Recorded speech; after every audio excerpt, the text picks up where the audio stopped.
بسم الله الرحمن الرحيم.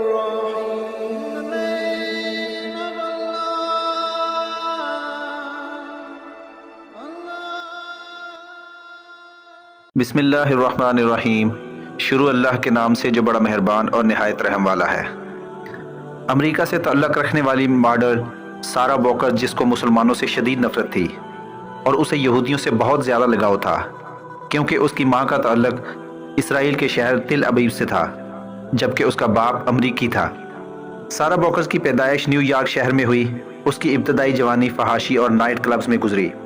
جسم کی نمائش اور دنیا کی نمبر 1 ماڈل بننا اس کا خواب تھا. دوستو، سارا واکر خاندانی امیر تھی اور اس نے آج تک جو چاہا زندگی میں حاصل کیا، مگر نہ جانے کیوں اسے اسلام اور مسلمانوں سے شدید نفرت تھی.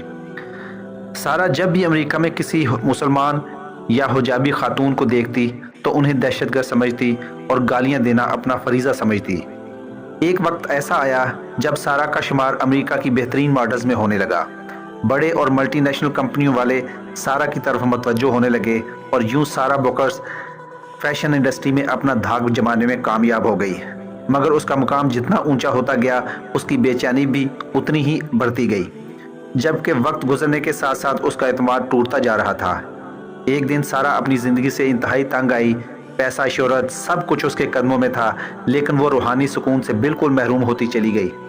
شدید دباؤ کی وجہ سے اس نے نشہ کرنا شروع کر دیا، جبکہ اپنے آپ کو مصروف رکھنے کے لیے حقوق نسواں اور سماجی کارکنوں کے ساتھ مل کر کام کرنا شروع کیا.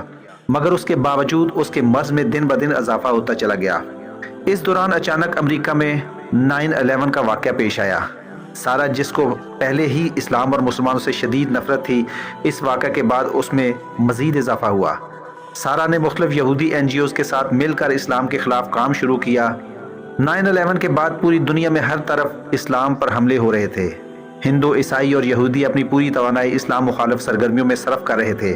اس دوران سارا بھی ان لوگوں کی صف میں شامل تھی. چونکہ اس کی ماں کا تعلق اسرائیل سے تھا، اس لیے یہ یہودیت کی طرف بہت زیادہ راغب تھی اور اس کا خیال تھا کہ یہودی دنیا میں سب سے زیادہ امن پسند اور سچے لوگ ہیں. بچپن ہی سے سارا کو بتایا گیا تھا کہ اسلام عورتوں کا استحصال کرتا ہے اور اسے گھر کی نوکرانی، جبکہ شوہر کے پاؤں کی جوتی سے زیادہ مقام نہیں دیتا. سارا نے تعلیم مکمل کرنے کے بعد فیصلہ کیا کہ وہ بھی اپنی آواز اسلام مخالف سرگرمیوں میں ضرور شامل کرے گی. چونکہ سارا کا معاشرے میں ایک خاص مقام حاصل تھا، اس لیے اسلام مخالف تنظیموں کی طرف سے خاص پیشکش کی گئی، جسے اس نے قبول کیا. اور اب اس کا مشن دنیا میں اسلام کو بدنام کرنا اور یہودیت کو فروغ دینا تھا. دوستو، سارا واکر نے فیصلہ کیا کہ پہلے اسلام کے بارے میں کچھ تحقیق کرے، اور اسے یقین تھا کہ اس کی یہ تحقیق اسلام مخالف سرگرمیوں میں مزید شدت کا باعث بنے گی.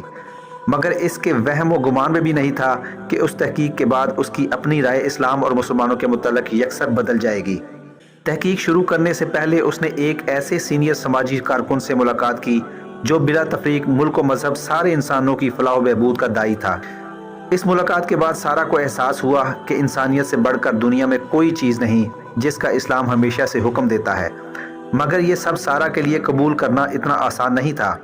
اس کے بعد سارا نے ایک اسلامی تحقیقاتی سینٹر سے رابطہ کر کے قرآن مجید کا ترجمہ حاصل کیا اور اس کا مطالعہ کرنے لگی.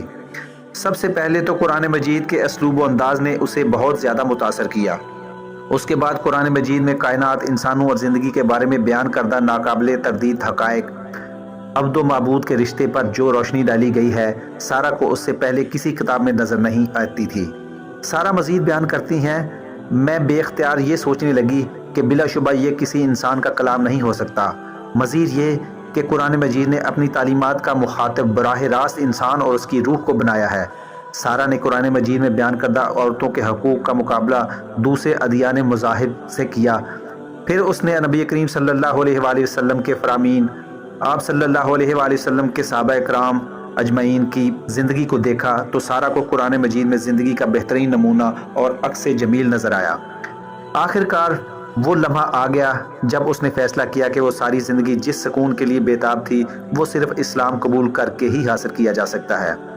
سارا نے اس کے بعد اسلام قبول کر کے ایک مسلمان سے نکاح کیا اور ایک برقع سر اور گردن کو ڈھانپنے کے لیے خریدا، جو ایک مسلم عورت کا اصل لباس ہے. سارہ کی زندگی میں عجیب سکون اور اطمینان آ گیا، وہ سکون جس کو حاصل کرنے کے لیے ایک انسان کسی بھی حد تک جانے کے لیے تیار ہوتا ہے۔ مگر ناظرین، سکون اور اطمینان پیسوں سے خریدا نہیں جا سکتا، بلکہ اصل سکون تو صرف اور صرف اللہ تعالیٰ کی یاد میں ہے۔ سارہ اسلام قبول کرنے کے بعد اپنے تاثرات کچھ یوں بیان کرتی ہیں: میں انتہائی خوش تھی کہ آنکھوں میں خوشی کے آنسو تھے۔ حجاب نے میرے کندھے کے ایک بڑے بوجھ کو ہلکا کیا اور مجھے ایک خاص طرح کی ذلت اور غلامی سے نجات دلائی۔ اب میں لوگوں کے دلوں کو لبھانے کے لیے گھنٹوں میک اپ نہیں کرتی، بلکہ حجاب کی وجہ سے اب میں ہر غلامی سے آزاد ہوں۔ وہ مزید کہتی ہیں کہ آج مجھے فحش لباس کو اتار کر اور فحاشی کی زندگی چھوڑ کر جو خوشی ملی، اس کو میں الفاظ میں بیان نہیں کر سکتی۔ میں نے اسلام قبول کر کے حقیقی کامیابی حاصل کی، جس پر میں اپنے اللہ کا جتنا شکر ادا کروں کم ہے، کیونکہ اسلام کی طرف آنا اور غلاظت کی زندگی کو الوداع کہنا میرے بس میں نہیں تھا۔ یہ سب اللہ تعالیٰ کا مجھ پر خاص کرم ہے۔ میں اللہ تعالیٰ سے جاہلیت میں ہونے والے گناہوں کی معافی مانگتی ہوں، اور مجھے امید ہے کہ اللہ بڑا مہربان اور نہایت رحم کرنے والا ہے۔ دوستو، بے شک اسلام تا قیامت قائم و دائم رہے گا، کیونکہ یہ دنیا مسلمانوں کے لیے بنی ہے، جبکہ اسلام کے دشمن اپنے اوچھے ہتھ کنڈوں میں کبھی کامیاب نہیں ہوں گے۔ دوستو، ویڈیو اچھی لگی ہو تو چینل کو سبسکرائب کریں اور ویڈیو دوستوں کے ساتھ بھی شیئر کریں۔ اللہ تعالیٰ آپ کا حامی و ناصر ہو۔